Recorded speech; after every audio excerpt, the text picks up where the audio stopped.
Nama yang sama ya. Customer punya display customer, member punya display customer. Cuma beda isinya ya. Isinya beda, algoritmanya beda. Nah, inilah dikenal dengan istilah overriding method. Nah, saya kenalin lagi.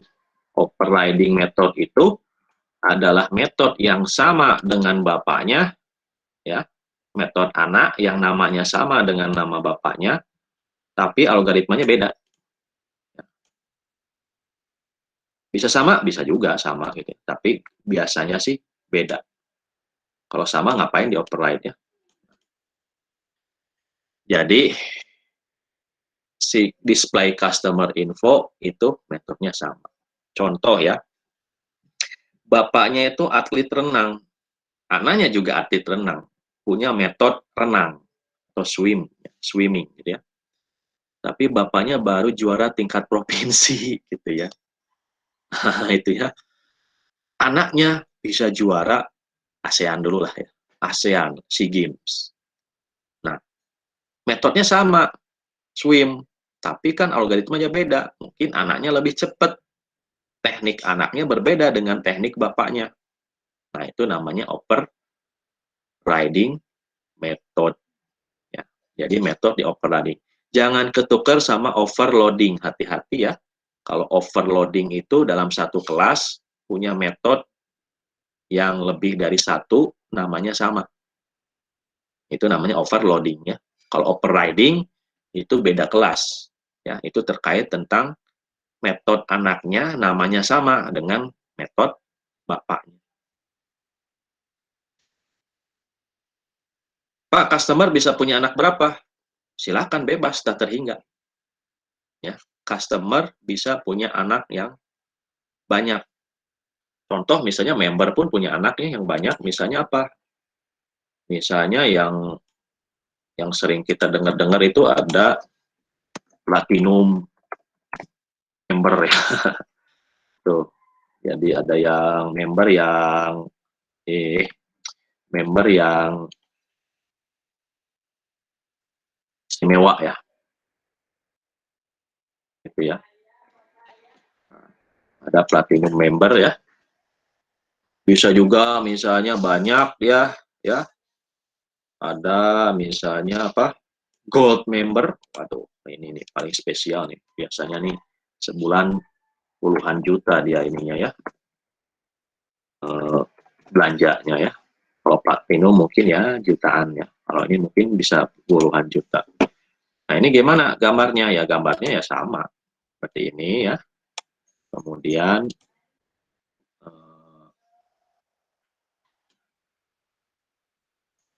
nah ini ya, di seperti ini gitu ya. Kemudian ininya di nah, ya sama ya. Jadi tuhnya customer juga punya, bisa juga misalnya corporate customer. Kalau ini kan misalnya personal customer ya. Ada juga corporate customer. Silakan cek dulu nih. PBO kelas 01 pertemuan 5 ya. Emang nggak suka pakai slide ya, kalau slide itu sambil gambar gini gitu ya, tinggal melukis gitu. Oke, jadi inilah konsep eh, inheritance ya. Nanti customer punya anak lagi gitu. Tapi satu anak hanya punya satu bapak. Kalau di Java ya, satu anak hanya punya satu bapak. Ya samalah, bapak itu bisa poligami ya, istrinya banyak gitu ya. Tapi kan satu anak bapaknya satu ya. Nah itu kalau poligami ya. Dan jelas gitu, orang tua yang utamanya jelas. Meskipun di istri satu, ditanya anaknya, bapakmu siapa? Si A, ya si A. Ke istri dua, anaknya ditanya, bapakmu siapa? Si A, ya si A. Gitu ya. Nah itu namanya poligami ya. Sama, di sini juga poligami, tapi bapaknya satu ya. Kalau misalnya bapaknya banyak, misalnya diasuh, orang tua asuh, itu gimana? Ada nanti konsep interface ya. Nanti insya Allah minggu depan kita akan bahas konsep interface. Tapi kalau interface ya, secara sifat tidak ada turunan genetik ya. Misalnya diangkat, anak diangkat, atau Anda kan orang tua, misalnya wali Anda kan sebenarnya orang tua Anda ya, dosen wali Anda orang tua Anda. Tapi kan tidak ada garis keturunan ya, Anda dengan dosen wali Anda, tapi Anda anggap sebagai orang tua. Nah itu interface, si wali Anda tuh jadi interface. Nanti ya konsep interface minggu depan. Ya. Nah inilah konsep inheritance dan pewarisan. Nah, gimana codingnya?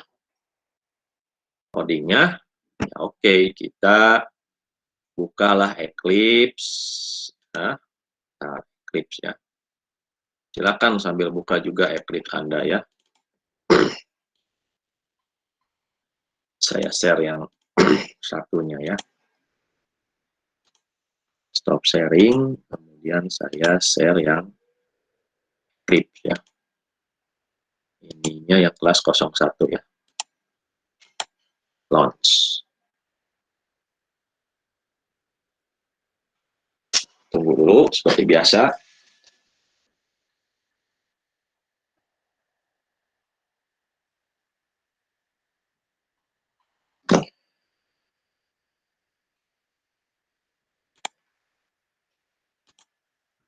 Oke, semua sudah lihat ya, yang punya saya. Ini. Ya, biasakan kosong dulu ya, kosong-kosong supaya nggak stres. Ini ya, yang harus Anda lakukan pertama kali. Kemudian apa yang mau kita kembangkan? Ya, buka lagi source-nya ya. Ini boleh yang pertemuan 1, pertemuan 2 ya, karena kita juga pakai yang pertemuan 1 yang order entry application dan customer ya. Nah, ini kita akan kembangkan customer. Kemarin sudah bisa di-share ID-nya ya. Jadi berubah-ubah per ID.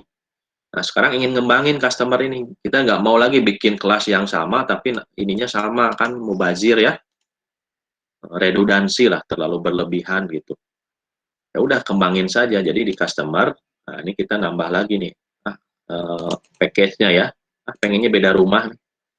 Bisa kan ya, anak punya rumah sendiri, jadi nggak tinggal sama orang tuanya. Nah, ini juga sama. Package 5 ya. Pertemuan 5. Sorry. Nggak boleh namanya package ya. Pertemuan 5 ya. Nah, misalnya di pertemuan 5 ini saya ingin nambah lagi nih. Mengembangin kelas yang sama ya. Namanya member. Member. Nah, ini member ya. Kita lihat desainnya, member itu tadi harus mengextend customer karena anaknya. Jadi ada tulisan di sini extend customer. Jadi dia memperluas customer. Nah, ini customernya merah, jangan khawatir, ini belum diimport. Klik saja gitu ya. No suggestion ya. Sudahlah, import aja manual gitu ya. Import pertemuan 3 dot customer ya. Nah, gitu ya, nggak ada suggestion. Dah, itu berarti menandakan bahwa member nanti anggota keluarga atau anaknya customer. Atributnya apakah perlu dideklarasikan semua? Nggak usah, karena sudah pakai yang atribut punya bapaknya ya. Tinggal yang di sini adalah pakai atribut yang miliknya sendiri tadi ya. Kalau nggak salah ya. Apa? Member diskon ya.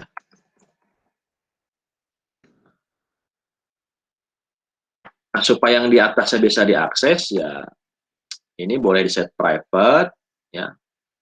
Boleh juga kalau kepaksa ya Anda di setnya ini sebagai protected tadi ya, supaya bisa diakses oleh anak-anaknya langsung misalnya ya. Bisa diakses oleh anak-anaknya. Protected ya. Jadi anak-anaknya tinggal pakai aja tuh variabel itu ya. Protected dan seterusnya ya. Protected.